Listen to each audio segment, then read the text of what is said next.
Welcome students, history buffs, and anyone else tuning in. I'm absolutely thrilled to guide you through this comprehensive explainer on the Vedic Age. If you're currently prepping for your first-year university history exams, specifically looking at Unit 4, well, you've hit the jackpot because this is perfectly designed just for you. We're going to take these complex historical timelines, which can honestly feel a bit overwhelming, and break them down into a clear, structured format. My goal is to make sure you can actually remember all of this when exam day finally rolls around. Grab your notes, get comfortable, and let's get into it. Right off the bat, we need to ask some of the biggest questions in ancient history. You might be wondering exactly who were the Aryans? Where did they actually come from? And maybe most importantly, what happened when their world collided with the older, already established Indus Valley civilization? These are the massive historical mysteries we're unpacking today. If you want the answers in clear, plain language without all the thick academic jargon, you are totally in the right place. Okay, here is our roadmap for this explainer. First, we'll look at the origins of the Aryans. Second, Vedic society and culture. Third, economy, religion, and politics. And finally, a direct comparison, Indus versus Vedic civilizations. Let's jump right into Section 1, the origins of the Aryans. Where do they come from?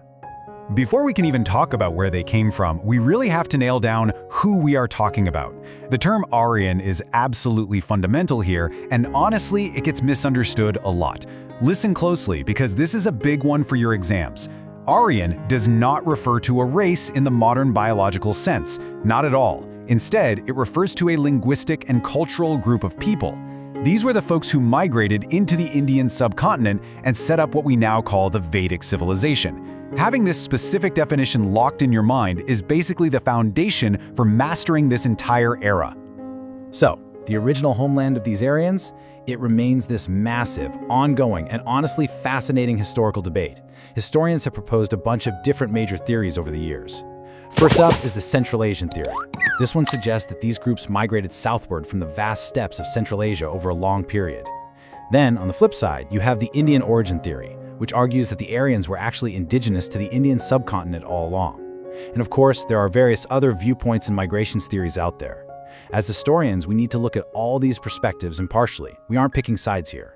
For your exams, just remember that the exact origin isn't a solved math problem. It remains a highly active subject of academic study. But here's the thing, regardless of exactly where they started their journey, their emergence in the region sparked a massive, undeniable shift. This period marked the absolute dawn of early Rigvedic society. They started setting up new early settlements, primarily anchoring themselves around the major river systems in the northwest of the subcontinent. This wasn't just a minor blip on the radar. This was a foundational moment that completely reshaped the region's future. Which leads us perfectly into Section 2, Vedic society and culture. Let's look at their daily life. So, what did their society actually look like? Well, Vedic society rested on a few core pillars. First was the family system. It was largely patriarchal, meaning the eldest male typically led the household and made the big decisions. Second, and this is hugely important, we see the early emergence of the Varna system. Now catch this nuance. Initially, this system organized society into different classes based heavily on occupation and social roles. It's really crucial to note that it only became the much more rigid, birth-based system later on in history. Finally, we have to talk about the status of women, because it might surprise you. In the early Vedic period, women actually held a relatively high status. They had access to education, they composed hymns, and they could even participate in complex philosophical debates and important tribal assemblies. Let's move on to Section 3, economy, religion, and politics. How did they actually run things? Economically speaking, these were incredibly practical people.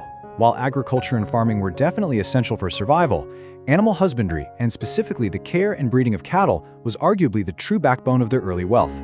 Honestly, cattle were kind of like their currency. A person's status and wealth in the community were very often measured simply by the size of their herd. Think about it, like checking your bank account, but counting cows instead.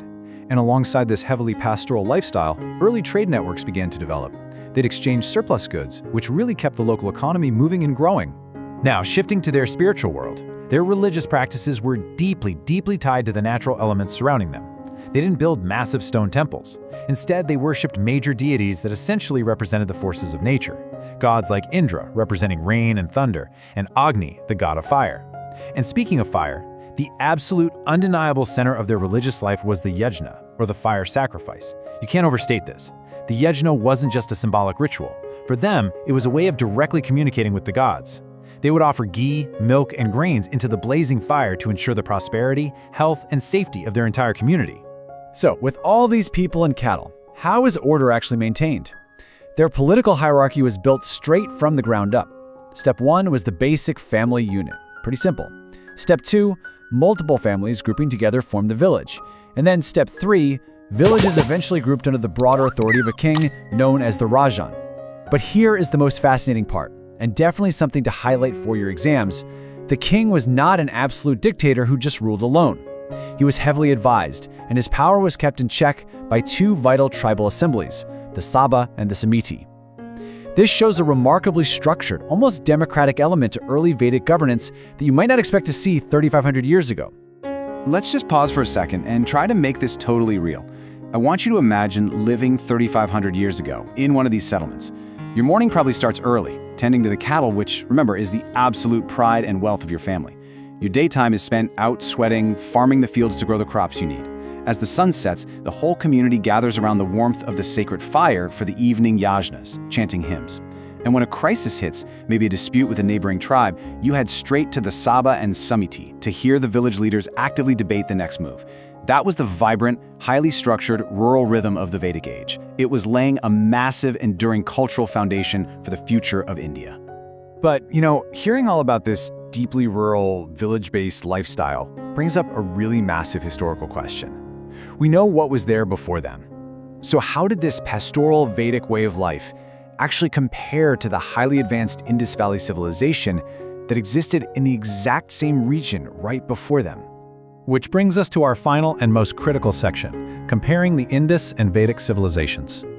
For your exams, it's absolutely crucial to first look at what these two distinct periods actually had in common.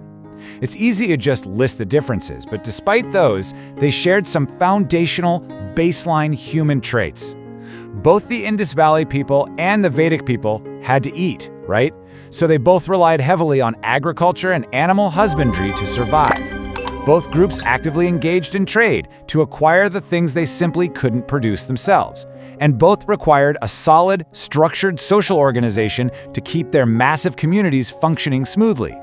So there's definitely a baseline of human civilization that bridges both of these incredible eras. But let's be real, the stark differences are what truly define and separate these two eras. Let's walk through this carefully. In terms of settlement, the Indus people were famous for their massive, meticulously planned urban brick cities. The Vedic people, on the other hand, were overwhelmingly rural. They lived in smaller, village-based settlements. Religiously, the Indus civilization shows a lot of evidence of icon worship and a focus on nature spirits. The Vedic religion, however, was deeply centered around those roaring yajna fire rituals and a very specific pantheon of named deities. Economically, the Indus was incredibly trade-heavy, reaching out to foreign lands like Mesopotamia. The early Vedic economy was much more localized, highly pastoral, and agriculture-focused. And finally, politics. The layout of Indus cities strongly suggests a highly centralized, top-down authority. The Vedic system, as we just saw, relied on a king who was actively checked by localized assemblies, the Sabha and Samiti. Grasping this contrast? That is the absolute key to mastering this entire unit. Okay, we've covered a ton of ground. Let's wrap this explainer up with a quick exam mastery checklist to make sure you're ready. To totally crush Unit 4, you need to be able to do 4 things. 1. Objectively explain the major theories of Aryan origins without taking sides. 2.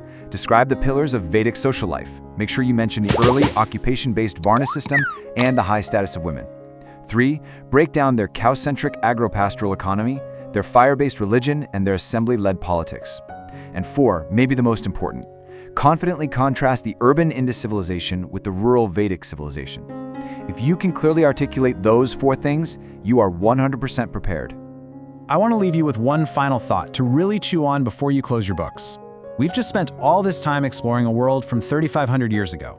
But history is never just stuck in the past. It ripples forward. So how do you think the social, religious, and cultural foundations that were laid way back during the Vedic Age continue to impact modern society today? Where do you still see those echoes? Think about that as you review your notes tonight.